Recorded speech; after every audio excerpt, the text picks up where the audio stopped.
Les rendez-vous de l'Église protestante unie.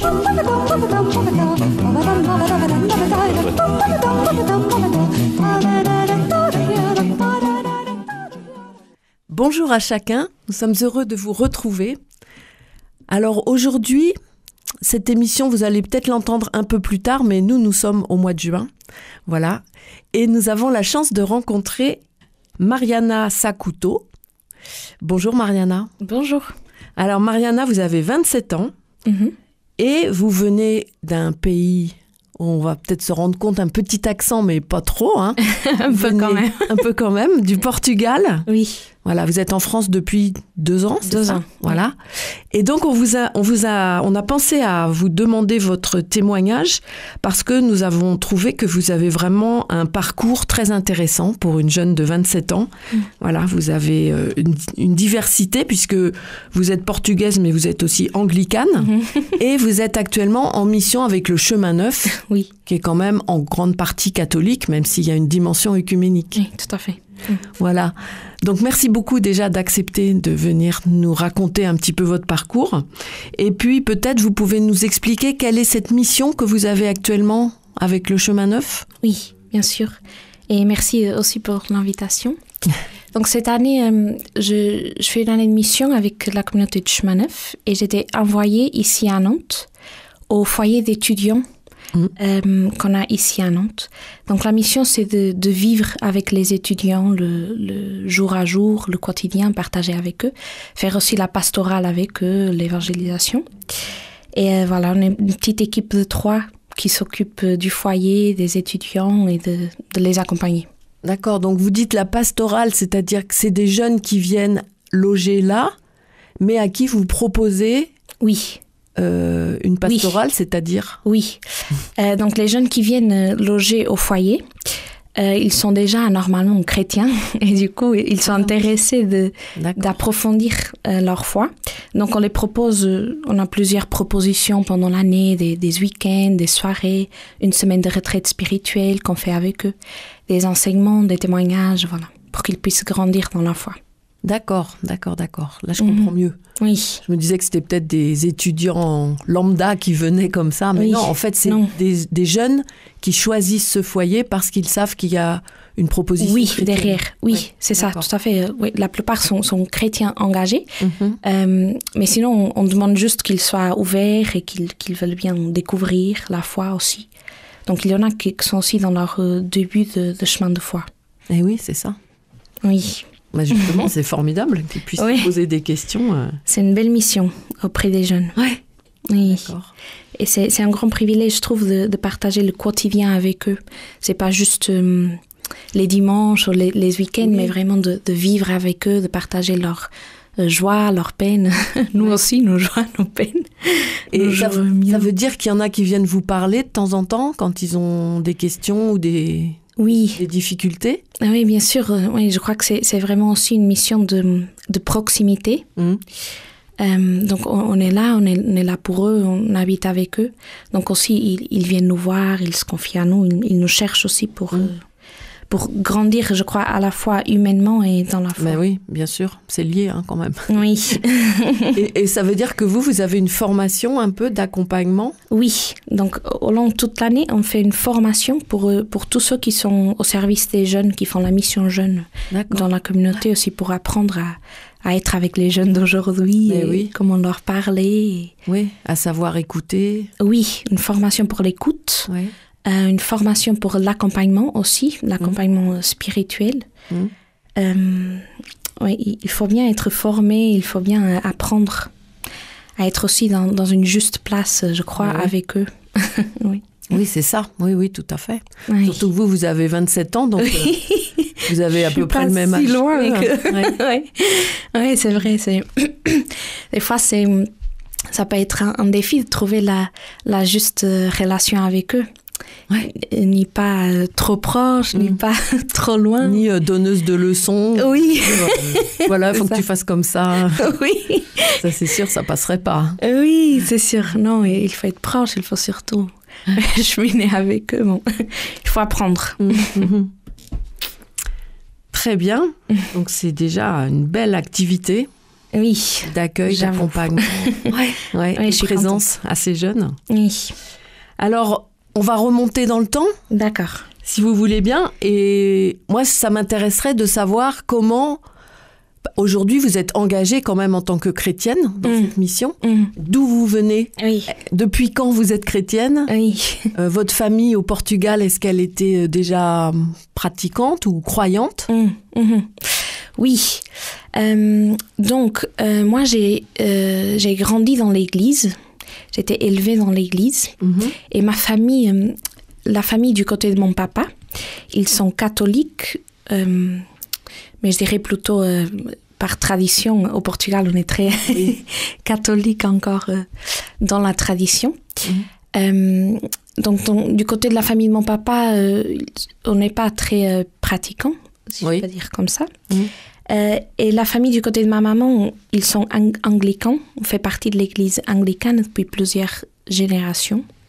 Donc c'était plutôt ma maman qui nous a élevés, moi et ma sœur, dans la foi et dans l'église. Donc j'ai toujours grandi dans l'église. J'y étais toujours. Toujours au culte, enfin ça s'appelle le culte chez les anglicans? Oui, on dit le culte aussi comme les protestants. Ouais. Et oui, voilà, donc je crois que j'ai grandi comme tout le monde, en allant à l'église, en se posant des questions aussi. Et je crois que c'est après, dans une âge un peu plus mature, quand j'avais à peu près 17 ans, je crois, que je peux dire que j'ai choisi la foi, j'ai choisi d'être chrétienne. Et j'ai choisi aussi cette identité d'être anglicane, que c'est pas évidente au Portugal, je trouve. Ben oui, ça va être ma prochaine question. Oui. Les anglicans au Portugal, moi j'aurais pas cru que ça existait. Oui, c'est vrai que le Portugal, c'est un pays très catholique encore. Mais il a quand même, il a d'autres églises, il a d'autres réalités. Il y a les protestants historiques, ils sont aussi présents au Portugal, les presbytériens, les méthodistes, aussi les anglicans. Il y a de plus en plus des églises évangéliques aussi, plus récemment. Mais c'est vrai que c'est un peu original, on peut dire.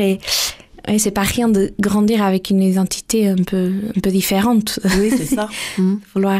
C'est-à-dire qu'avec les anglicans, par exemple, vous avez fait des camps de jeunes, vous avez fait des rencontres? Oui, oui. Il a une belle pastorale auprès des jeunes aussi chez nous. Et donc on grandit en étant aussi accompagnés, en faisant de petits groupes de jeunes, comme de partout, les camps de vacances. Aussi pas mal de rencontres internationales avec d'autres églises anglicanes. Ah oui. Et à Thésée, par exemple? À Thésée, oui. On va toujours à Thésée, oui. Ouais. Et aussi pas mal de rencontres œcuméniques. L'église anglicane au Portugal est très, très ouverte, très œcuménique. Je crois qu'on a vraiment aussi cette vocation d'être un pont. Et du coup, on grandit aussi beaucoup en contact avec d'autres églises, d'autres jeunes d'autres églises. Oui. On participe dans les camps d'été des uns des autres. On est assez ouverts. Bon, tout ça, c'est, je pense, pour beaucoup d'entre nous qui vous écoutons, c'est quelque chose d'assez nouveau. Moi, je ne savais pas du tout cette dimension et je me réjouis beaucoup de cette dimension œcuménique au Portugal. Oui. Voilà, donc pour les auditeurs qui nous rejoignent, nous écoutons Mariana Sakuto, qui est une jeune fille de 27 ans, une jeune femme de 27 ans, qui travaille avec le Chemin Neuf actuellement, au foyer des étudiants à Nantes, et qui est portugaise et anglicane. Oui. Voilà, donc ce parcours, vous avez fait en tant que chrétienne, en rencontrant comme ça des autres croyants, des croyants d'autres confessions. Et puis, un jour, vous êtes arrivée à Nantes. Comment ça s'est passé? Oui. Avant, je suis arrivée en Haute-Savoie. Ah, du Portugal en Haute-Savoie? Oui, du Portugal en Haute-Savoie, l'année dernière. Oui, mais c'est vrai, je suis arrivée en France l'année dernière, assez providentiellement, je dirais. Oui, parce qu'au Portugal, vous aviez une activité. Oui, donc au Portugal, je travaillais déjà, donc j'avais étudié et je travaillais depuis 4 ans et, dans une ONG où je me retrouvais très bien, j'étais très bien, franchement, j'aimais beaucoup mon travail. Je m'épanouissais, j'étais heureuse. Vos études, c'était quoi? C'était en économie. En économie, oui. D'accord. Oui, donc j'ai travaillé, j'avais 25 ans, je travaillais depuis 4 ans, mais j'ai trouvé quand même qu'il y avait quelque chose qui me manquait, même si j'étais chrétienne, engagée, je vais pas dire comme ça, à l'église, auprès des jeunes, tout ça. Mais je sentais que dans ma vie, dans le quotidien, il y avait quelque chose qui manquait. Qui manquait. Même si je m'épanouissais dans le travail, dans le domaine social, je trouvais que c'était utile, etc. Mais, oui, donc je crois que c'était, à un moment donné, j'ai fait une retraite spirituelle d'1 semaine. Et à ce moment-là, j'ai trouvé en moi un désir d'encarner plus ma foi, de vivre ma foi plus au quotidien, d'être avec plus de cohérence, en tout cas, par rapport à ce que moi je faisais avant, je vivais avant. Et je crois qu'à ce moment-là, le Seigneur a vraiment déposé en moi un désir d'une communauté de vie. Ah oui. De vivre vraiment la foi comme ça, au quotidien, avec d'autres chrétiens. Oui, de pouvoir partager la foi au quotidien et pas seulement de temps en temps quand on va à l'église, dans des groupes. C'est ça. Donc c'était vraiment, en moi, c'est je crois un désir qui est né de unifier ma vie. Je me sentais quand même un peu divisée. Je sentais que je devais concilier un peu ces deux réalités. J'avais un désir d'unifier ma vie autour du Christ. Et donc voilà, à ce moment-là, je crois que j'ai eu ce désir de vie communautaire. Mais du coup, je sors de cette retraite et je ne savais pas... Alors pardon, la retraite, c'était ça qui était en Haute-Savoie? Non, la retraite, c'était au Portugal. Au Portugal. D'accord. À Porto. Et c'était avec des anglicans?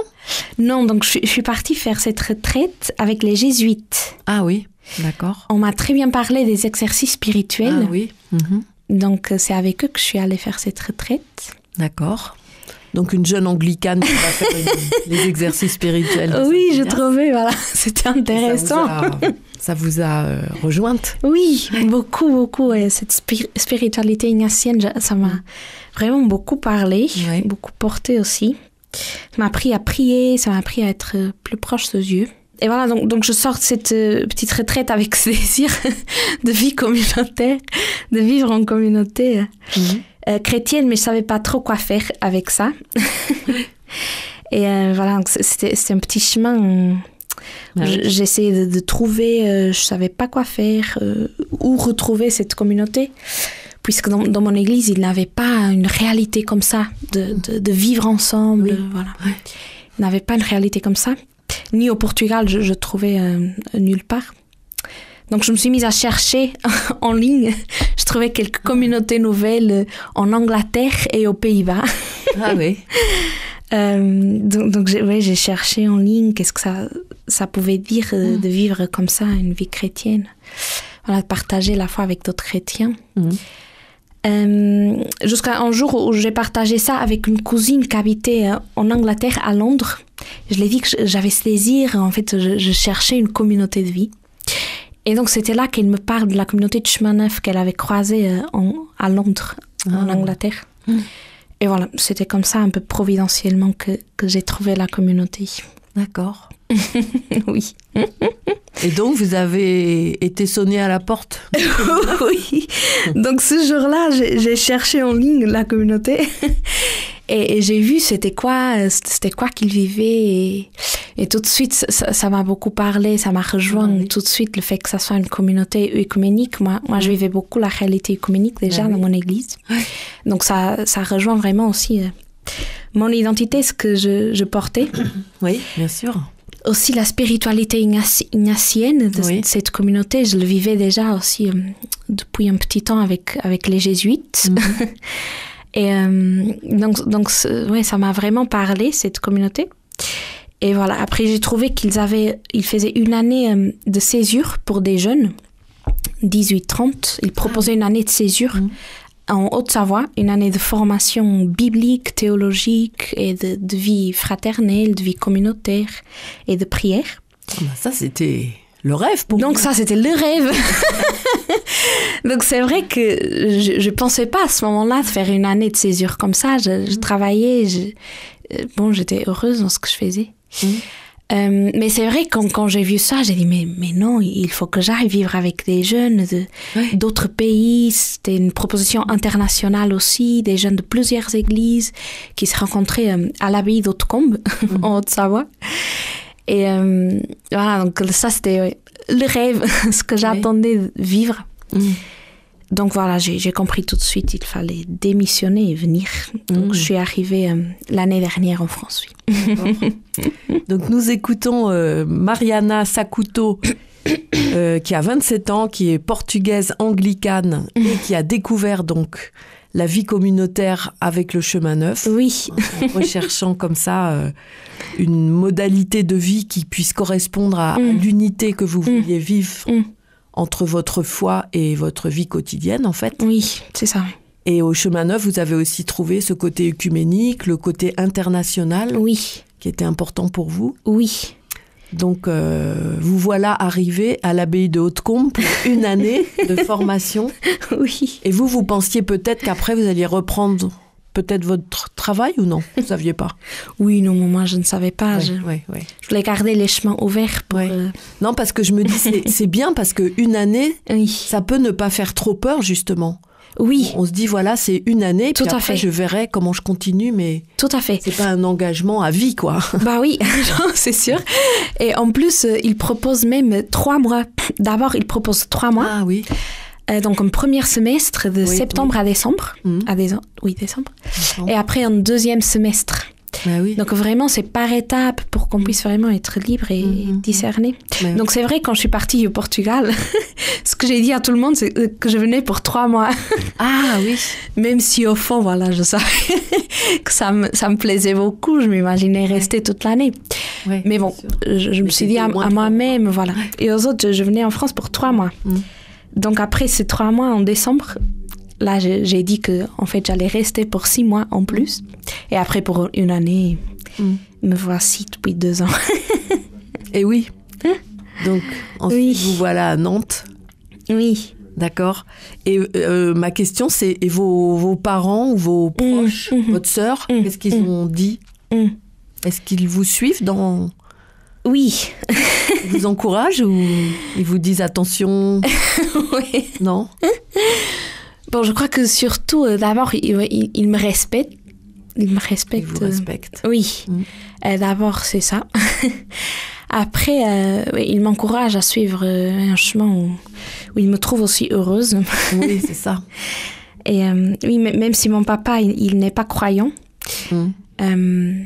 mais je trouve, beaucoup de respect chez lui. Il m'encourage, à faire ce qui me rend heureuse.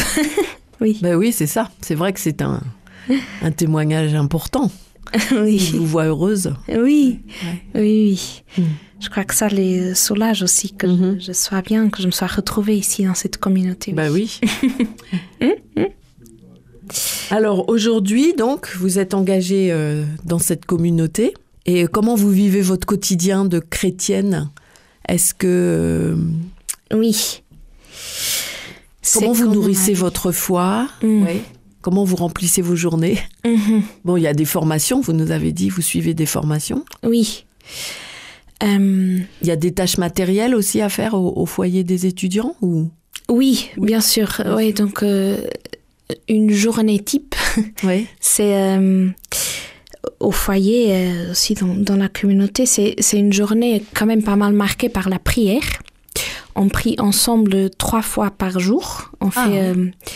le matin, on fait les laudes, l'office du matin. Et donc, quand vous dites « on », c'est les 3 personnes du chemin neuf? Oui. Qui sont dans le foyer ou il y a d'autres personnes qui viennent aussi? Oui, c'est les 3 personnes du chemin neuf qui font partie de l'équipe du foyer, plus une famille du chemin neuf qui habite aussi, qui loge aussi là-bas. Donc voilà, oui, c'est le membre de la communauté qui s'engage à vivre cette vie de prière. Oui. Donc les laudes le matin. Donc voilà, on prie ensemble les laudes le matin à 7h30. D'accord. Ça va, c'est raisonnable. Oui, jusqu'à 8h. Donc après à 8h, on a un temps de prière personnelle. Ah oui. Où on se retrouve tous dans notre petit oratoire et on prie chacun personnellement pendant une petite heure. Ah ouais, une petite heure quand même. 45 minutes, une heure. Ouais. Oui. Donc on a ce temps prévu, un temps de prière personnelle pendant la journée. Et après, on lance nos journées de service, de travail. Et là, ça peut être, c'est très varié. Oui. Moi, je m'occupe pas mal de la maison, donc c'est des petites tâches, tout simple de la maison, ce qu'il faut faire. De ménage, d'organisation de la maison, oui. Et de cuisine aussi, non? Il n'y a pas de repas préparé? Non, il n'a pas la cuisine, non. Mais sinon... Et donc, vous disiez 3 temps de prière par jour? Voilà, donc après, on se retrouve à midi pour la messe. On fait la messe ensemble. Et après, l'après-midi, on a le temps de travail. Et après, on se retrouve le soir à 18h30 pour un temps d'adoration. Aussi... donc silencieux. Silencieux, un temps d'adoration. Pour les catholiques, l'adoration eucharistique. Oui. Sinon, pour nous, un temps silencieux de prière ensemble. Donc, la vie est pas mal marquée par ces 3 temps de prière. Oui. Sinon, ce que nourrit aussi ma foi, je dirais, c'est aussi les temps de formation. On a pas mal aussi dans la communauté. Sinon, tout l'accompagnement qu'on peut avoir, l'accompagnement spirituel, mais aussi les temps de partage entre nous, les temps de fraternité. On s'organise en des petits groupes et on se voit chaque semaine pour partager un peu nos chemins de foi, ce qu'on peut vivre. Donc ça me porte aussi vraiment, ça me nourrit dans ma foi de pouvoir partager et entendre aussi comment d'autres chrétiens ils vivent leur foi, nos joies, nos difficultés aussi. Oui, bien sûr. Ça me nourrit aussi. Et donc tout ça, c'est avec des chrétiens qui partagent votre foi. Et est-ce que, quand même, une jeune de 27 ans, vous devez peut-être aussi avoir des amis qui ne sont pas chrétiens? Est-ce que vous en avez? Ah oui, oui. Des amis pas chrétiens, c'est la plupart. Oui, c'est la plupart. Oui, c'est la plupart de mes amis au Portugal. Oui, c'est vrai que, même si on est un pays catholique, on peut dire par tradition, mais les jeunes, de plus en plus, je trouve, ils ne se retrouvent pas à l'église, ils vivent pas une foi, comme ça, en tout cas, dans l'église. Oui. Donc mes amis, la plupart, ils sont pas croyants. Mais ils respectent votre chemin? Oui, la plupart, oui. Et je crois que de plus en plus, en fait, je sens que le plus je m'engage, le plus mes amis pas croyants, ils respectent. Ah oui. Ça, c'est intéressant de voir que le plus on s'engage, le plus on vit une vie cohérente. Je crois que le plus ça les parle, ça les interroge et le plus ils respectent. Oui. Moi, je sens ça, en tout cas, avec mes proches, oui. Alors, une toute petite question, mais je voudrais pas qu'on y passe trop de temps, mais la messe tous les jours, pour vous qui êtes anglicane, ça se passe comment, la messe? Oui. Vous communiez, par exemple? Oui. Oui, c'est une très bonne question. Question sensible aussi, par rapport à l'Eucharistie. Donc la messe, moi personnellement, la messe me va bien, me correspond. Oui. Parce qu'aussi les anglicans, je trouve qu'on a quand même une liturgie assez proche des catholiques.